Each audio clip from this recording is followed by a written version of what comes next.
In a quiet precinct in upstate New York, Officer Daniel Hargrove, a man hardened by years on the force, made a decision that would unravel his career in mere minutes.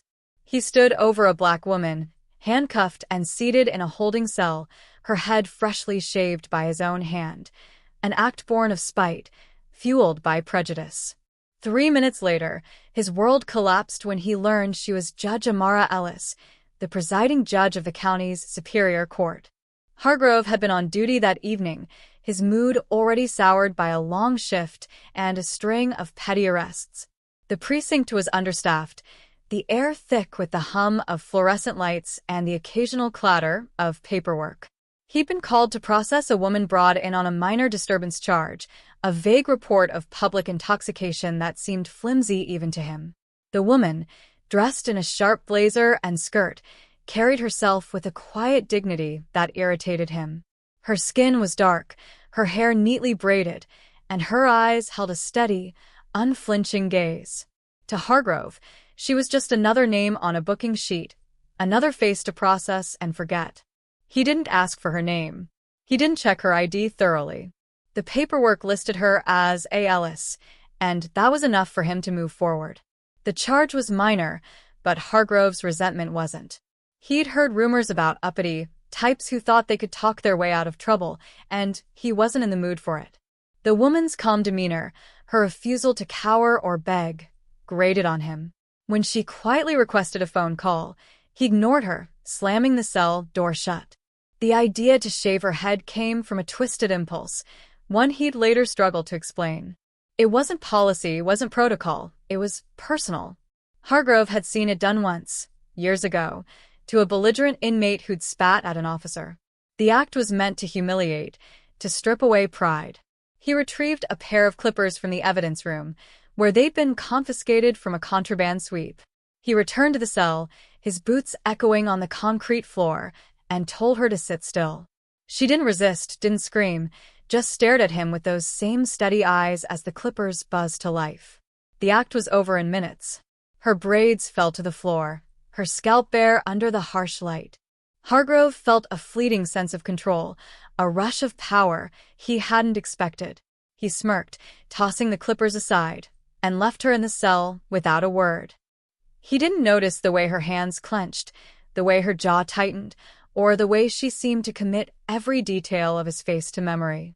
3 minutes later, the precinct's front desk buzzed with a call from the county courthouse. Hargrove's partner, Officer Jenna Patel, answered. The voice on the other end was sharp, authoritative, demanding to know why Judge Amara Ellis hadn't arrived for a late-night emergency hearing. Patel frowned, glancing at the booking log. The name A. Ellis caught her eye. Her stomach dropped. She called Hargrove over, her voice low but urgent, asking him to confirm the identity of the woman in cell 3. Hargrove scoffed, assuming it was a mix-up. He pulled the woman's ID from the booking file and froze. The photo showed the same woman, but the title beneath her name read, Honorable Amara Ellis, Presiding Judge, County Superior Court. His hands shook as he reread the words, his mind racing to process the mistake. The woman he'd just humiliated, whose head he'd shaved in a fit of cruelty, wasn't just any detainee, she was the most powerful judicial figure in the county. He rushed back to the cell, his heart pounding, his badge suddenly feeling heavy on his chest. Judge Ellis sat exactly where he'd left her, her posture unchanged, her eyes locked on him as he approached. She didn't speak, didn't need to. Her silence was louder than any accusation. Hargrove stammered, trying to form an apology, but the words caught in his throat. He unlocked the cell door, his hands fumbling with the keys, and muttered something about a misunderstanding.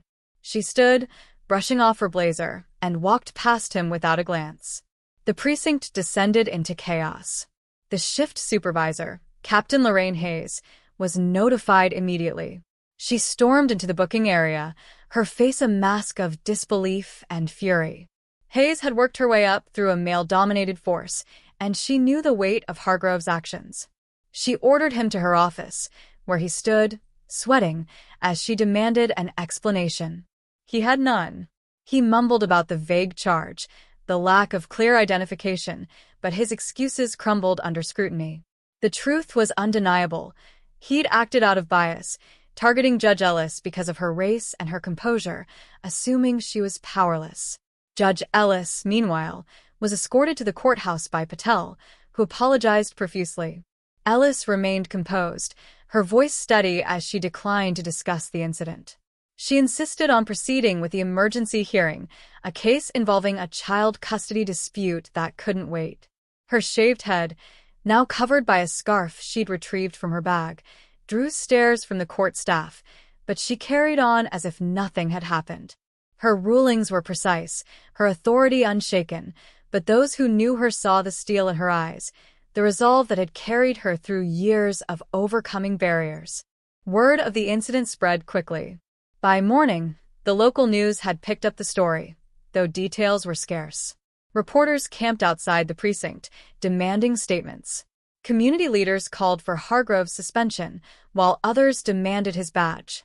The county's Black community, long wary of the police, organized a protest outside the courthouse, their signs calling for justice and accountability. Social media amplified the story, with hashtags like #JusticeForJudgeEllis trending across platforms. Hargrove was placed on administrative leave within hours. The Internal Affairs Division launched an investigation, pulling his personnel file, which revealed a history of complaints, none substantiated, but a pattern nonetheless. Fellow officers distanced themselves, some out of shame, others out of fear. Patel, who'd been complicit only by association, grappled with guilt, replaying the moment she'd failed to double-check the booking details. Judge Ellis, for her part, returned to her duties the next day. She declined interviews, issuing only a brief statement through her office. The incident will be addressed through appropriate channels. My focus remains on serving the people of this county. Her restraint only fueled public admiration. She was known for her fairness, her rulings grounded in a deep understanding of the law and human nature. Colleagues whispered about her resilience, how she'd risen from a public defender's office to the bench despite systemic obstacles. Behind closed doors, Ellis met with her attorney, a seasoned civil rights lawyer named Marcus Tate. They discussed her options, a lawsuit against the department, a formal complaint against Hargrove, or both. Tate urged her to go public, to use her platform to expose the rot within the system. Ellis listened, her expression unreadable, and said she'd consider it. She wasn't interested in vengeance, but she wasn't naive either. She knew the weight she carried as a Black woman in her position, the responsibility to hold power accountable. The investigation moved swiftly. Body camera footage, which Hargrove hadn't realized was active, captured the entire incident. The clippers, his smirk, her silence. The evidence was damning. Prosecutors debated charges: assault, abuse of power, civil rights violations. The district attorney, a political ally of Ellis, pushed for the maximum, knowing the case could define her tenure. Hargrove's union representative argued he'd acted under stress, but the defense was weak. Public pressure mounted, with editorials dissecting the broader implications of his actions: racial bias, unchecked authority, the fragility of justice. Hargrove's life unraveled.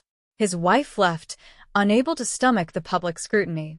His colleagues avoided him, and his name became synonymous with scandal.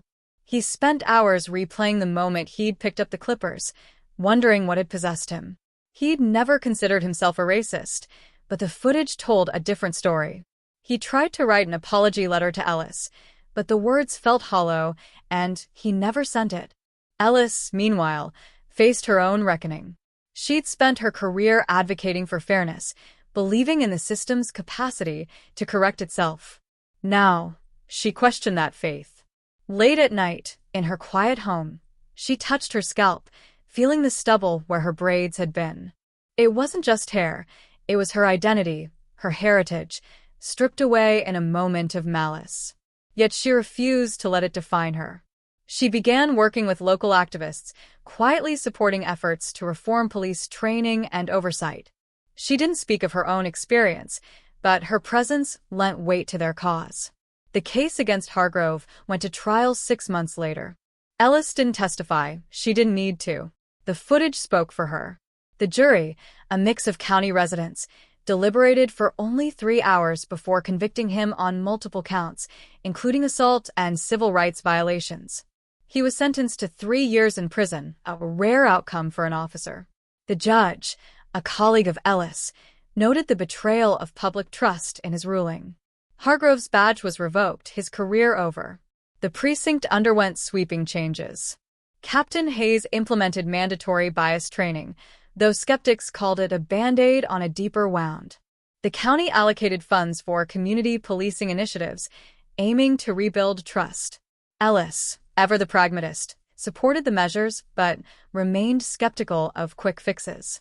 She knew change was slow, often painful, but necessary.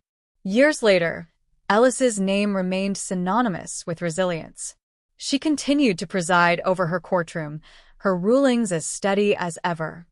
Hargrove's name faded, a cautionary tale whispered among new recruits.